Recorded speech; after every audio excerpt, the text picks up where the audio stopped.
Good day, my people. I couldn't laugh as I'm seeing this headline. It says, if Niger Delta militants were granted amnesty in 2009, why should Boko Haram members not be forgiven? Oh my God.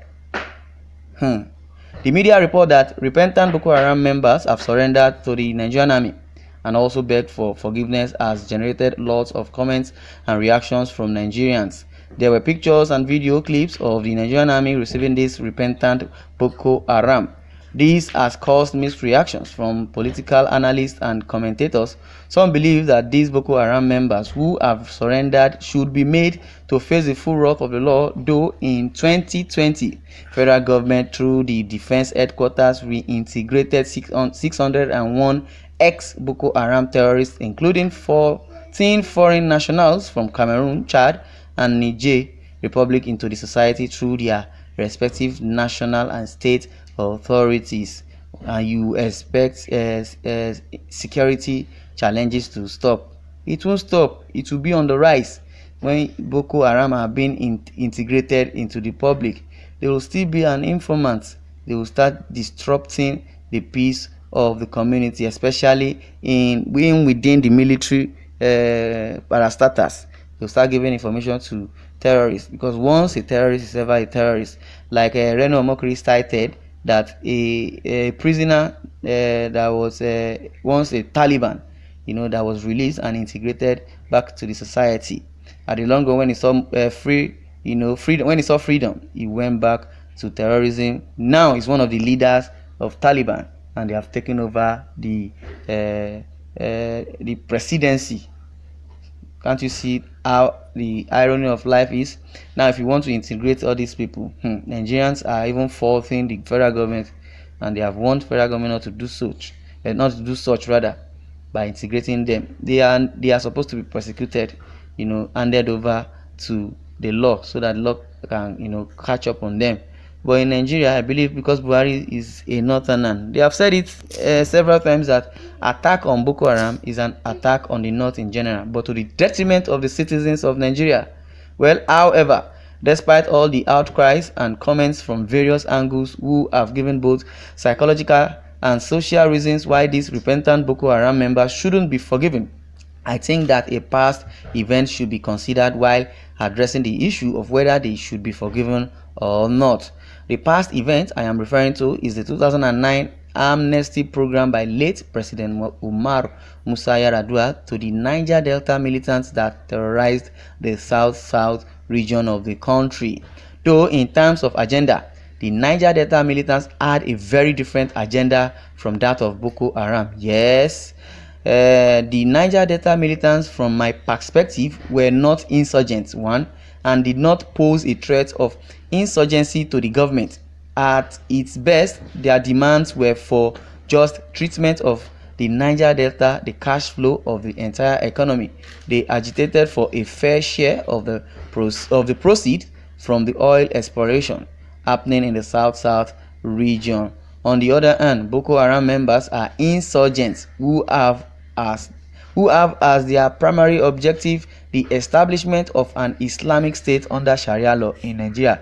Its secondary objective is the wider imposition of Islamic rule beyond Nigeria. However, the Niger Delta militant also carried out nefarious activities that posed security challenges in the region. At that time, they kidnapped, killed, and even destroyed government facilities in the south-south region. The Niger Delta militant targeted which are their targets were oil installation and the power sector, which are the two most critical sectors of our economy, because Nigeria relies mostly on the sales of crude oil for revenue generation, and also Nigeria makes use of gas-powered plants in the electricity sector, and gas is a derivative of crude oil. Most gallant Nigerian soldiers also lost their lives during this period while battling with the Niger Delta militant. Well, to buttress the point, it seems the grammar here is becoming too much. The difference between the Boko Haram and the Niger Delta militant is that Boko Haram has an agenda to Islamize by force everybody in Nigeria, including the government.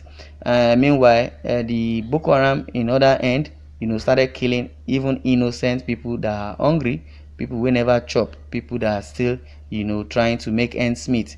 They killed them. But in the other hand of Niger Delta, they only kidnap expatriates, and they have a just cause. They have an agenda, and the agenda is well meaningful.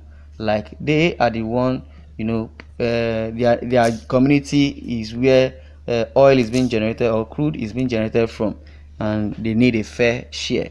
So they have reasons why.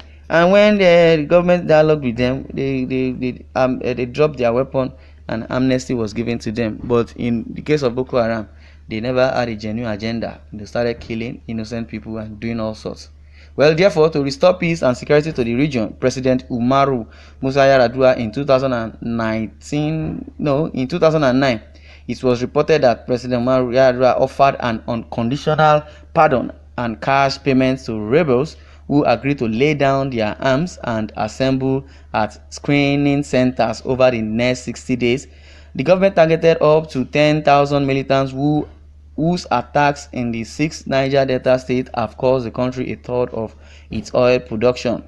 In summary, with the above expositions, it won't be out of place to think that if the Niger Delta militants that caused havoc and mayhem in the South-South region were forgiven and even granted amnesty, why then should the Boko Haram members that have repented and even surrendered not also be given or forgiven? In the spirit of fairness, equity, and justice, it should be understood that these repentant Boko Haram members also need to be forgiven, just like the Niger Delta militants were forgiven. Is that what should be done, or what do you think about it? Well, before I hand over the comment section into your hands, I would want to lay down my opinion. Niger Delta militants, well, from the reports or from their antecedents, they were fighting for a just cause, and they never tampered. Even people in their region, they never killed anyone in their region, from the least to the head.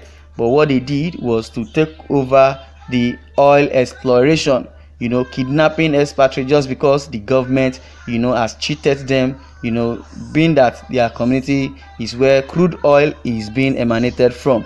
And they requested for the government to come to their aid, because most of their crops are affected by this crude oil. Even up till now, most of their water have been contaminated by oil. So for you to know that they have a just cause, but just because the government never heed to their cry, they now started kidnapping the expatriates. But they never killed any of the expatriates. At the long run, when the expatriates were now kidnapped, the government came into their intervention, and the expatriates were released, and negotiation came in, and that was what brought the amnesty. Well, in the other side of the Boko Haram, never made their agenda known to anybody. They just started, killing aggressively.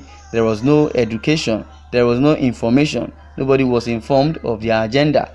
But in a nutshell, Nigerians are reacting. Let me just read few comments.